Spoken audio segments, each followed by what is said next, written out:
Muchas gracias que nos acompañan en este especial del canal del Congreso. Es en verdad en lo personal una gran oportunidad, un gran gusto estar con quizá quien hoy más se ha metido en los pensamientos que tienen que ver con esa parte que se nos ha olvidado de la ética, de las sociedades, del pensamiento, de la relación con los otros y de la política y de muchas otras cosas, como es Fernando Savater. Fernando Savater, es un gusto, muchas gracias. Encantado. En verdad, gracias que estás con nosotros. Uno diría, bueno, ¿por dónde empezar cuando uno de repente estamos ante un hombre como tú? Y la impresión que acabamos teniendo es que como que hay mucha descomposición social, ¿no? En países, en la propia España, pero pensemos en México, lo que tú recorres México. Leí el otro día que decías que México puede ser tu segunda patria, que eso siempre es, ¿sabes? ¿No? Bueno, a ver, empecemos por ahí. ¿Cómo abordar la vida de hoy cuando pues, la ética se convierte como las idas a misa, ¿no? No, la ética no tiene nada que ver con esto. Yo creo que esto es una de las cosas que me paso la vida tratando de explicar, ¿no? La ética es una reflexión sobre el sentido de la vida de cada uno, sobre la vida propia, y las cuestiones sociales, de convivencia, de sociedad, se llaman política. Entonces, lo que pasa es que hoy hay una especie de espanto ante decir que lo que hace falta es buena política. Los problemas sociales de la comunidad no se resuelven con ética. Lo mismo que los incendios no se apagan con un hisopo de agua bendita. O sea, no, hay que aplicar la política, buena política. Evidentemente que las personas, digamos, que hagan una reflexión ética sobre su propia conducta, que lleguen a la conclusión de que es una exigencia ética en una sociedad democrática la participación política, etcétera. Pues todo eso está muy bien, pero sea como fuere, lo que hace falta es intentar implementar políticas adecuadas para resolver estas cuestiones. Los países siempre están atravesando problemas. Esa es la democracia, ¿no? La democracia es una fuente permanente de problemas. Optar por la democracia es optar por una sociedad viva, es decir, por una sociedad problemática, ¿no? Montesquieu tenía una expresión muy bonita, él decía que si uno acercaba el oído a una sociedad y no oía absolutamente nada, podía estar seguro de que se trataba de una tiranía. Si uno se acercaba el oído a alguna sociedad y oía una cacofonía de insultos, gritos, protestas, indignación, etcétera, sabía que estaba ante un país libre, ¿no?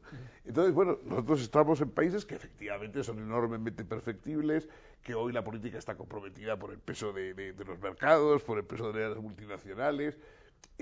Vivimos una mezcla extraña de lo nacional y lo supranacional, que todavía no tiene bien distribuidas sus áreas, ¿no?, de ejercicio. Pero ese es el tablero de juego, no hay otro. No hay otro. A ver, algo por donde ha pasado en los últimos años, y quizá hoy más que nunca la política, es en los congresos, ¿no? Y nosotros más estando en el canal del Congreso, la reflexión va hacia si los congresos hoy están siendo ese corazón de las sociedades, o son falsas representaciones de las sociedades, o son intentos de representación de las sociedades, porque cuando uno ve también la vida de los partidos, uno ve que los partidos tienen militancias muy pequeñas en función de las grandes cantidades que simplemente una sociedad como la mexicana, para poner el 120 millones, ¿no? La propia sociedad española. Los parlamentos son una parte esencial de nuestro modelo democrático, pero no son la totalidad del modelo democrático. O sea, yo creo que el defecto está entre los que, por supuesto, entre los que creen que los parlamentos son irrelevantes, etcétera. Un parlamento es la escenificación incruenta de la guerra civil, y eso es fundamental. Es decir, la sociedad estaría en perpetua guerra civil y, digamos, delega esa violencia de intereses contrapuestos, de ambiciones opuestas, etcétera, en una especie de representación escénica que es el Parlamento.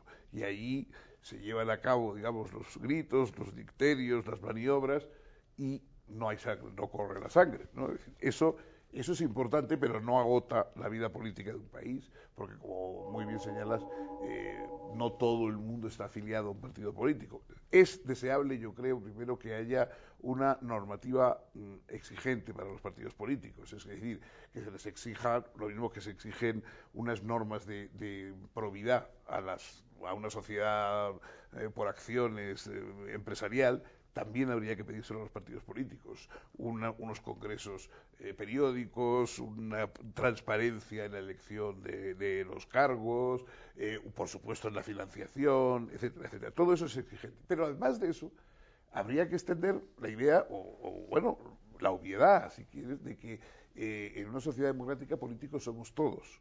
Y somos todos políticos permanentemente, es decir, no solamente a ratos, y no solamente... No, esa expresión que a mí me horroriza, ¿no? Cuando se habla de la clase política.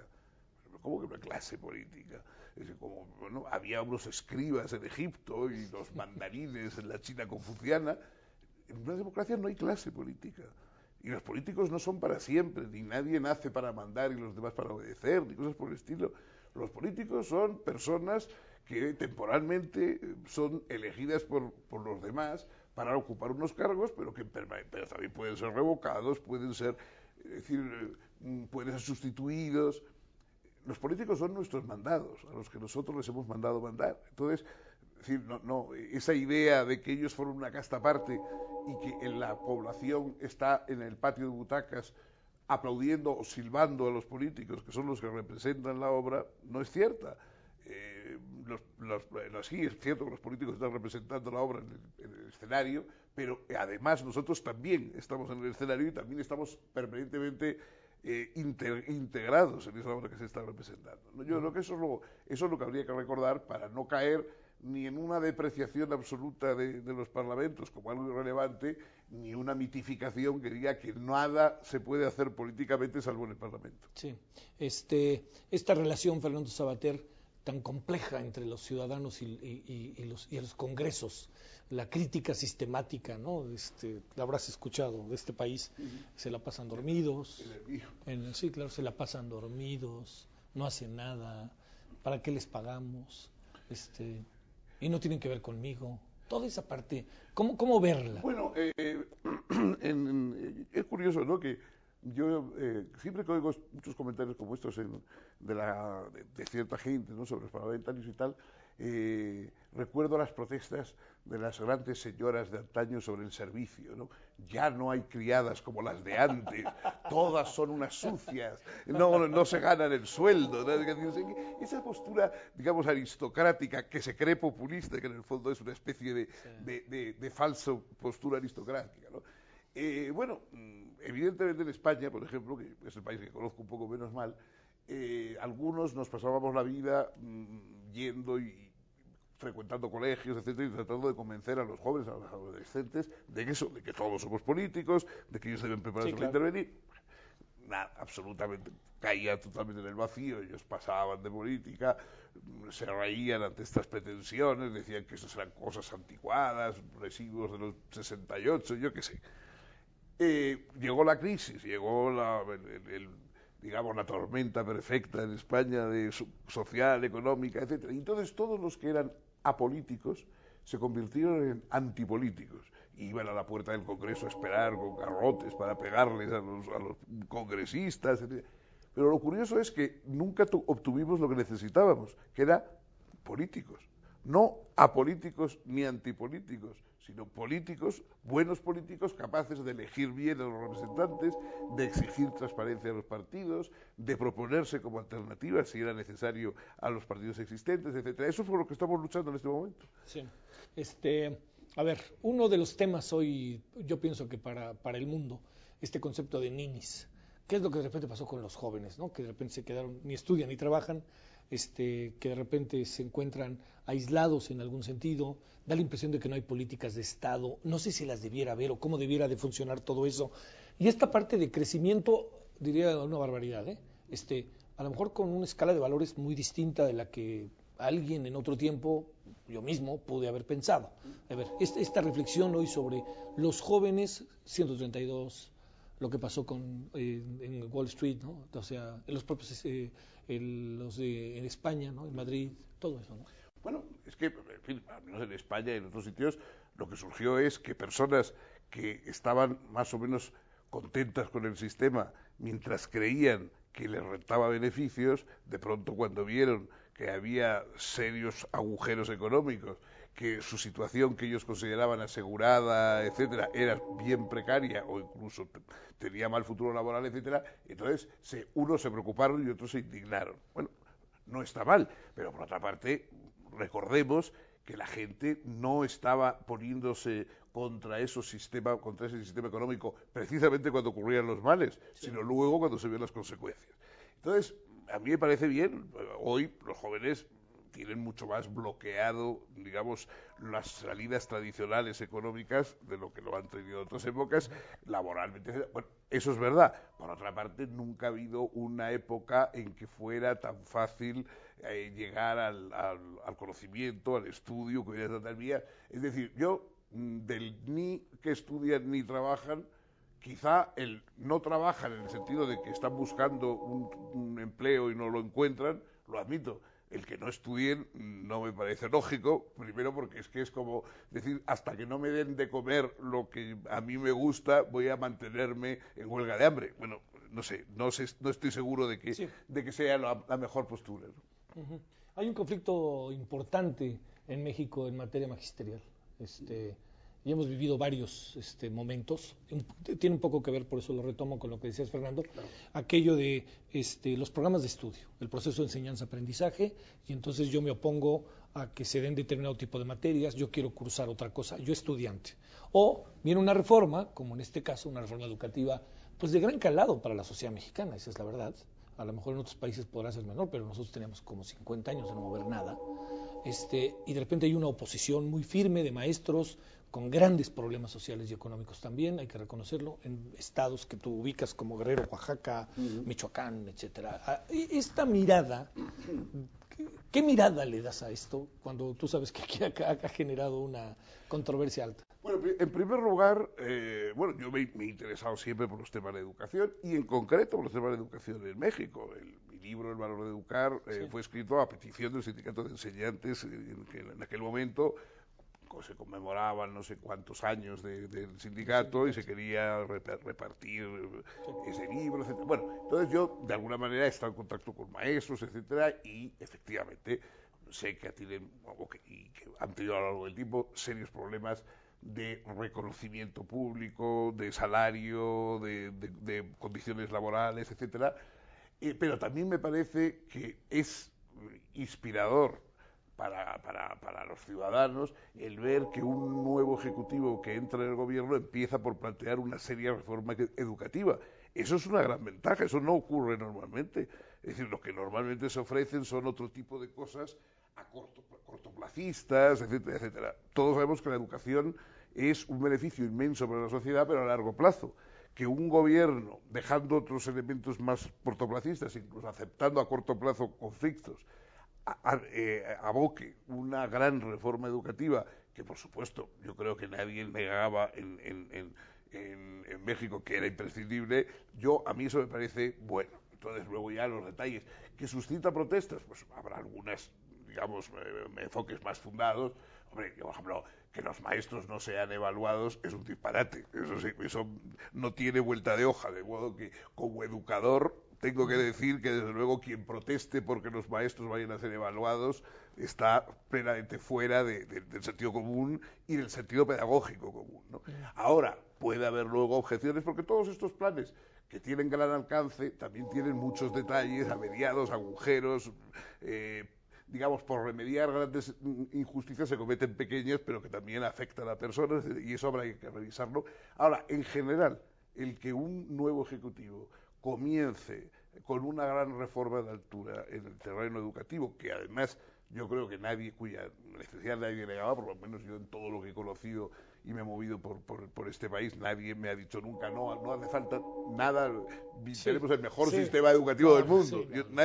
No he conocido a nadie que me dijera eso, yo creo que en fin, eso hay que valorarlo, o sea, aunque luego se discutan determinados detalles, ¿no?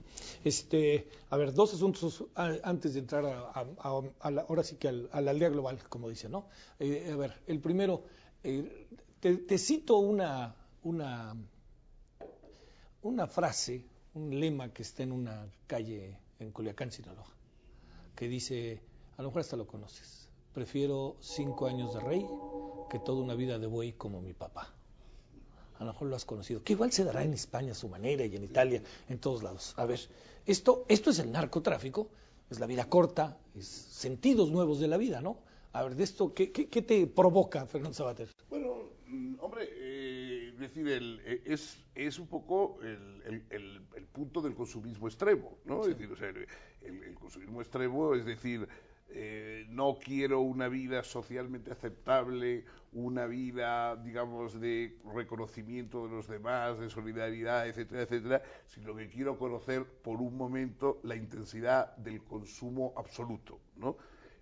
Bueno, es algo para lo cual, o sea, contra lo cual habría que educar. O sea, eso, digamos, evidentemente, eso es un ideal destructor del conjunto social, pero no se puede simplemente decir, llevarse las manos a la cabeza, sino que eso es fruto de una educación, es fruto de la permisividad de una ideología, es fruto de la falta de argumentos o de los malos ejemplos. O sea, yo comprendo que si en una sociedad las personas que sacan más beneficio de la ley y del orden, etcétera, se comportan de una manera vil, cometen abusos, corrupciones, estafas, etcétera, eso desmoraliza al resto de la sociedad. Sí, claro. O sea, si los que obtienen más ventajas del orden social lo violan, los demás dirán, oye, ¿yo por qué voy a cumplir las normas? ¿Yo por qué me voy a tener estas circunstancias? Entonces, eso, digamos que las sociedades son como los pescados, se corrompen empezando por la cabeza. Y es la cabeza lo primero que se pudre, ¿no? Sí. Entonces, cuando la cabeza se pudre, empieza a extenderse la putrefacción por el resto del cuerpo. Yo creo que quizás sea un prejuicio de una persona que se ha dedicado a la educación toda su vida, pero yo creo que estas cosas, además de, por supuesto, una persecución seria, no de la corrupción, sino de la impunidad de la corrupción, y de la búsqueda de evitar los malos ejemplos esos en los altos niveles, pero además de eso hace falta una educación continuada, ofreciendo a las personas a ver que hay otras riquezas, que no se predica la austeridad o la pobreza sin más, se predican riquezas más invulnerables al tiempo y al desgaste que las riquezas esas de los 5 años de la vida gozosa y epicúrea, pero sin continuidad. Sin continuidad, claro. Fernando Savater, dicen que el Twitter en México sirve para declarársela a la novia, para evitar una balacera en Reynosa, Tamaulipas, para informar, para comunicarse. El Twitter es una defensa de los ciudadanos para comunicarse. ¿Qué encuentras con el Twitter? A mí, sinceramente, no me parece... O sea, digamos, me parece un instrumento más. Yo soy una persona que me gusta razonar, discutir, y 140 caracteres son insuficientes. O sea, 140 caracteres están bien para contar un chiste, para un exabrupto, para un insulto, para un epitafio, pero no sirven para razonar, para argumentar, etcétera. Yo creo que las cuestiones sociales, etcétera, complejas, no se condensan tan fácilmente. Ahora, puede ser que para mandar un mensaje amoroso a la querida, o para hacer una broma a un amigo, o incluso para una comunicación breve, estaré a las 4 en no sé dónde, para todo eso pueda tener utilidad, ¿no? A mí, desde luego, no me serviría de nada y por eso no lo tengo, pero me parece muy bien. O sea, que quede claro que no tienes cuenta para que nadie ande...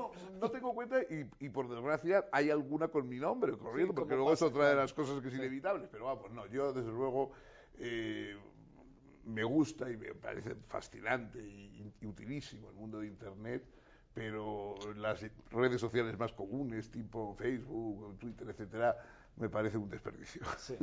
Es muy interesante esto. A ver, un asunto importante. ¿Cómo ves el ejercicio del periodismo hoy en día? Hay una tendencia a que quienes son los actores de la noticia ahora son los periodistas, no la noticia. Ya hay una investigación sobre la investigación sobre la investigación, hay mucha opinión, hay... ¿Eso qué alcanzas a ver? Te estoy hablando del fenómeno mexicano, que supongo que no es diferente a otros países. El fenómeno mexicano, el periodismo, a mí lo que más me asusta es que el periodismo se ha convertido en una profesión de riesgo en México, claro. Que ha habido, pues, en los últimos 10, 12 años, creo que unos 80 muertos de periodistas asesinados, hay muchos amenazados, hay muchos que llevan la vida, eso sí que es grave. Es decir, Primero, algo bueno debe tener el periodismo cuando los malos lo persiguen y condenan y asesinan a quien lo practica. Eso me parece que es importante, y me parece importante también que la sociedad se dé cuenta de hasta qué punto está recibiendo un servicio esencial del periodismo cuando hay gente que se juega la vida por mantener a la sociedad informada, alerta, etcétera, en temas fundamentales, ¿no? Por lo demás, el periodismo hoy corre el problema que tiene la prensa en papel, la prensa tradicional, frente a los nuevos sistemas de Internet, etcétera, ¿no? Yo, sinceramente, soy de los que piensan que los periódicos de papel, tal como los conocemos, tienen los días contados, incluso creo que no demasiados días, ¿no?, contados. Ahora, eso no me parece una cosa tan cósmica, una pinta terrible, como que desapareciera el periodismo. O sea, lo que no debe desaparecer es el periodismo. El periodismo como profesión es una ética y una estética de la transmisión de las noticias, una jerarquización de lo que es necesario saber frente a lo frívolo, frente a lo inútil o frente a lo superfluo. Todo eso, esa concepción que se ha ido decantando a lo largo del tiempo de la historia del periodismo, es fundamental conservarla. Y por supuesto el sentido de la veracidad y todo lo demás y del contraste. Sobre todo hoy, porque hoy estamos recibiendo un bombardeo informativo inmenso por otras vías. Es decir, hoy todo el mundo informa, todo el mundo cuenta, todo el mundo dice que está convencido de que ha pasado tal o cual cosa, y hay gente, y uno se encuentra constantemente con gente que sostiene las ideas más peregrinas porque lo ha leído en Internet. Y en Internet todo sale con el mismo tipo de letra. Quiero decir, la opinión del premio Nobel de Física y la opinión de un demente que se ha colado para decir barbaridades, todo aparece con el mismo tipo de letra, y hay gente que valora lo mismo lo uno que lo otro. Yo creo que ahí, en este momento más que nunca, es necesario no ya aferrarse a los sistemas quizá obsoletos o en parte obsoletos del periodismo tradicional, pero sí al oficio del periodismo. Bueno, dos asuntos finales, Fernando Savater. El primero es, bueno, algo ya decías de los medios. A ver, muy brevemente, radio y televisión seguirán por siempre, ¿no? Veo muy difícil, habrá variantes, pero seguirán siendo esta relación que guarda el público con... Yo la televisión creo que será sustituida paulatinamente por Internet. Sí. ¿No? Yo creo que no... En fin, la televisión como algo separado de Internet, eso sí que ya no... integrándose. Claro, ya eso ya más o menos todos ya lo que vemos es a través de la pantalla de Internet, y ahí se mezcla, pues, digamos, todos los sistemas. Entonces, curiosamente, se creía que, digamos, que era la televisión lo que iba a acabar con la radio, con la televisión ha sido lo más frágil de todo. Yo creo que lo más frágil de todo es precisamente la televisión tal como la hemos conocido hasta ahora, y luego en cambio la radio tiene en muchos países una vida extensa, es decir, se las ha arreglado bien, es decir, la radio ha luchado bien por su supervivencia, y en muchos países, por ejemplo, desde luego en los países de América, de España, etcétera, claro, la radio es mucho más respetada como fuente de noticias que probablemente que otras fuentes. Es decir, sí, curiosamente, el más antiguo de estos sistemas de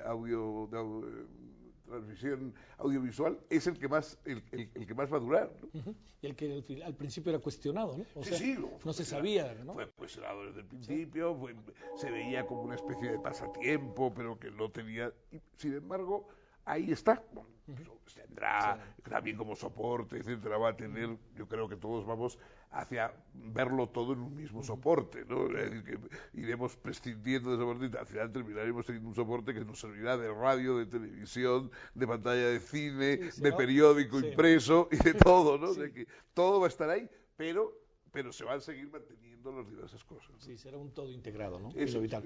A ver, ahora sí los dos temas, en breve, Fernando Savater, y gracias en verdad por la conversación. El primero es, se suscitaron hechos que no sé si tengan que ver con moral, ética, particularmente de sectores religiosos. El caso Maciel, y luego se vino la llegada de un papa argentino, que le cambió un poquito la dinámica a la Iglesia Católica, pero sin embargo el tema de la religión como que cada vez es un tema que empieza a ser cuestionado. Da la impresión de que la gente, para decirlo de manera muy doméstica, cada vez va menos a misa, quizás para decirlo de manera doméstica. ¿Qué te suscita esto? Bueno, yo primero creo que, como siempre, confundimos religión con iglesia. Es decir, la religión es una actitud de búsqueda de salvación de la muerte, y yo creo que durará mientras dure la muerte de los seres humanos. Es decir, la religión tiene la vida asegurada mientras no la tengamos nosotros, ¿no? Yo creo que eso está ahí. Ahora, la Iglesia es otra cosa, y las iglesias es verdad que ese papel, digamos, vertebrador, etcétera, de la sociedad, hoy no lo tienen. Primero, están mediadas por escándalos, digamos, se han comprometido muchas veces con las partes peores de la sociedad. A veces hay movimientos propagandísticos para ver grandes renovaciones donde una persona normal no ve más que simplemente las particularidades más o menos pintorescas de una persona frente a otra cuando ocupan altos cargos eclesiásticos, etcétera. Yo creo de todas maneras que las iglesias, a mí sinceramente me da igual lo que hagan, siempre que los estados estén claramente separados de ellas. Es decir, siempre que la democracia sea laica, pues a mí me parece bien que cada uno haga lo que quiera en materia religiosa, pero recordando que la religión es un derecho de cada cual, pero no es un deber de nadie. Y desde luego no es un deber ni de la sociedad, ni del Estado, eso en modo alguno. Mientras se recuerde esto, bueno, pues que los papas, cada uno tiene, el señor Nicolás Maduro habla con un pajarico chiquitico, otros hablan con el Espíritu Santo, eso es cuestión de gustos. Sí, cuestión de gustos, claro. Oye, Fernando Savater, por último, ¿dónde estabas y qué fue lo primero que pensaste cuando se vino el ataque al maratón de Boston? ¿Qué pensaste ahí? Mira, además, claro, sabiendo todo este historial tuyo. Sí, me enteré de una manera tangencial porque estaba de viaje. Sí. Es decir, yo estaba, me parece que era el primer día, porque yo creo que fue el lunes, ¿no? Fue el martes. El martes, bueno, sí. El martes yo estaba precisamente... Perdón, fue el lunes. Fue el lunes, yo creo que fue el lunes, sí, perdón. Y a mí me parecía que estaba justo como recién, yo el lunes llegué de España temprano, tuve que esperar en el avión y conecté con un avión para ir a Veracruz, o sea que, bueno, realmente no hasta... ya muy avanzada la tarde no tuvo un momento de tranquilidad para mirar noticias y para mirar nada. Entonces ya lo vi un poco a todo lo pasado y, bueno, evidentemente, pues los que hemos convivido con esos fenómenos terroristas, etcétera, siempre tienes una cosa de decir, otra vez, ¿no? Otra vez estamos en lo mismo, el terror, las conjeturas, las promesas de que se seguirá hasta el final y se castigará tremendamente, la sensación, por otra parte, de vacío, la convicción de que siempre esas cosas colaboran a que se ataque o se mermen libertades públicas en nombre de la seguridad, de no sé qué, en fin, que siempre empeoran la sociedad. O sea, es decir, la lección del terrorismo es que es siempre un elemento envilecedor y empeorador de la sociedad, aparte de los daños muy concretos que causa a personas que les puede causar daños tan irreparables como esos casos terribles del niño muerto, etc. Sí. Pero aparte de esos casos concretos, socialmente nunca se puede decir, hombre, causó daños personales, pero en cambio vino bien por esto o lo otro. No, siempre el terrorismo envilece a la sociedad, estupidiza a la gente, gentes con mentalidades más o menos matizadas, etcétera. De pronto pierden el control y pierden los matices y pierden el sentido común. En fin, yo creo que la conclusión es que es un empeoramiento siempre de la sociedad a partir del terrorismo. Que sea interno. ¿Te llamaría la atención que este atentado sea interno? En Estados Unidos, desgraciadamente, este tipo de personajes desequilibrados que llevan a cabo acciones destructivas, etcétera, pues son bastante comunes. Incluso, en fin, un país en el cual se están viendo los horrores de las armas que poseen los ciudadanos así de una manera pródiga y eso que ya no es tanto como hace otros años. Hace otros años te ofrecían en el avión unos catálogos y junto a las gafas de diseño y el reloj, no sé qué, te ofrecían poder comprar un bazooka para que lo tuvieras en tu casa, ¿no? Entonces, realmente, pero bueno, que unos intentos tímidos, ¿no?, de reforma de esa permisividad con las armas, que como ha intentado el presidente Obama, vamos, son recibidas por algunos casi como si fueran un ataque a las libertades públicas. Hombre, indica que algo no termina de funcionar bien en los cerebros de muchos norteamericanos. O sea, que algo no... Hay alguna rueda que no funciona bien ahí, ¿no? ¿Sigue el tema de los caballos o ya no? ¿Cómo no? Sí, yo sigo mi afición hípica con grandes esfuerzos, porque como estoy de viaje tengo que estar buscando mis fuentes de información, que tiene su mérito. En eso yo, vamos, agradezco infinitamente a Internet porque me puedo conectar y ver una carrera en Tokio. En eso estoy totalmente entregado en los brazos de la web. Bueno, aquí tenemos algo, ¿no? El Hipódromo de las Américas, pero... Claro, yo sí. en el Hipódromo de las Américas he estado varias veces y yo he presentado un libro allí, recuerdo. nada menos que con Carlos Monsiváis, que Carlos me decía, pero si yo no he ido nunca al hipódromo, le digo, bueno, pues a ti no te gusta tanto la cosa popular y todo, pues vente al hipódromo. Oye, el fútbol sigue moviendo a las sociedades, ¿verdad? O lo sigue moviendo, ¿qué es lo que pasará detrás de él? Bueno, ahora veo una pasión desbordada desde hace mucho tiempo, de siempre, ¿no? Pero ahora España, campeona del mundo, la gente en la calle. Yo reconozco que tengo cierto, bueno, aparte que no tengo ningún conocimiento ni sé absolutamente nada de fútbol y no he visto un partido de fútbol en mi vida, pero aparte tengo un cierto resentimiento contra el fútbol porque siempre que llega una sección, ha habido una carrera importante y tal, y llega una sección y dice deportes. Y yo digo, hombre, y deportes es fútbol. O sea, entonces, fútbol. claro, entonces eso me indigna. Digo, ¿cómo? Diga usted fútbol, no diga usted deporte. Sí. Bueno, Fernando Savater, ¿te quedas mucho tiempo en México ahora? Dices, Bueno, me quedo hasta el sábado. Hasta el sábado. Mañana tengo el honor de recibir el premio Octavio Paz, de la Fundación de Amigos de Octavio Paz, que, bueno, por haber sido amigo y admirador y en fin, haber querido tanto a Octavio, pues a mí es un premio que me emociona especialmente. Y luego, pues el sábado prosigo periplo hacia Bogotá, hacia una feria del libro que hay allí que resulta interesante, que yo no conozco directamente, todavía no he visto nunca. Bueno, pero para decirlo claro, nuestro Congreso mexicano no es nada del otro mundo. No es como para que nos preocupemos. Es que los congresos tienen que ser de este mundo. Yo siempre digo, y la gente se molesta, que lo peor, lo más nefasto, lo más terrible de los políticos que tenemos en ejercicio es lo mucho que se parecen a las personas que los eligieron. Qué fuerte. Fernando Savater, es un gusto, ¿verdad? Encantado. Muchas gracias. Gracias. Bueno, Fernando Savater aquí en el canal del Congreso.